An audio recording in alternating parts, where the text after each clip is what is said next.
Hello बच्चों, चलिए प्रश्न को देखते हैं। प्रश्न है, अभिक्रिया की कोटि का निर्धारण इसके दर नियम की सहायता से किया जा सकता है। तो बच्चों हमें इस प्रश्न में बताना है कि ये कथन सत्य है या असत्य है। तो इस प्रश्न की मुख्य अवधारणा की बात करें। मुख्य अवधारणा, तो बच्चों किसी सामान्य अभिक्रिया जैसे कि बात करें ए से, बच्चों यहाँ पर उत्पाद बन रहा है। यहाँ पर ए प्लस बी से उत्पाद बन रहा है और ए प्लस बी में बच्चों इसकी रस समीकरण मिति ए और इसकी स्मॉल बी।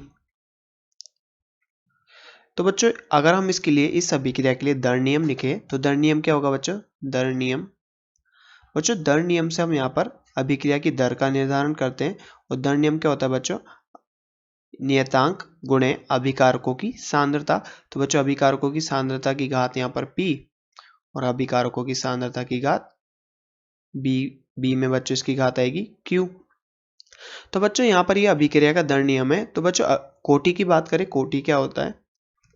कोटि, तो बच्चों जैसा कि हम जानते हैं किसी अभिक्रिया की दर समीकरण में बच्चों जो अभिकारक पदार्थों की सांद्रता के जो बच्चों घातांक होते हैं, घातांक तथा उनके योग बच्चों क्या कहलाते हैं? कोटि कहलाते हैं। तो हम यहाँ पर कोटि लिखें तो किसी अभिक्रिया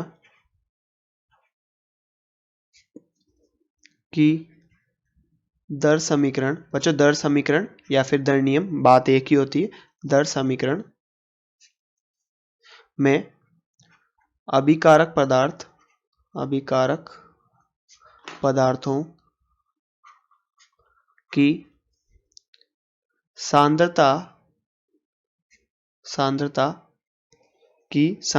के घातांकों या उनके योग को कोटि कहते हैं। तो बच्चों यहाँ पर बात करें दर नियम में, अगर कोटि को अगर इस प्रकार से लिखा जाए तो कोटि जिसे हम n से निरूपित करते हैं बच्चों यहाँ पर बराबर होगी P प्लस Q के। तो बच्चों यहाँ पर ये कोटि होगी जिसे हमने दर नियम से निकाला है, दर नियम की सहायता से प्राप्त। तो बच्चों किसी भी अभिक्रिया का दर नियम जो होता है बच्चों वहां पर वो अभिकारक की सांद्रता पर दर का क्या प्रभाव पड़ता है ये हमें दर्शाता है। यदि बच्चों हम यहाँ पर अभिकारक की सांद्रता को में किसी भी प्रकार का बदलाव करते हैं तो बच्चों दर में भी बदलाव हो जाता है। तो अगर बच्चों हमें कथन की बात करें यहाँ पर, तो कथन क्या था? अभिक्रिया की कोटि जो बच्चों यहाँ पर ये रही का निर्धारण इसके दर नियम की सहायता से किया जा सकता है। तो बच्चों हमने यहाँ पर देखा कि हाँ, हम यहाँ पर दर नियम की सहायता से, जो कि ये है, इसकी सहायता से बच्चों हमने यहाँ पर कोटि का निर्धारण किया। तो बच्चों ये कथन एकदम सत्य कथन है, सत्य कथन।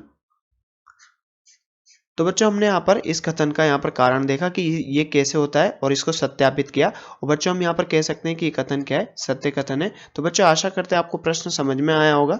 धन्यवाद।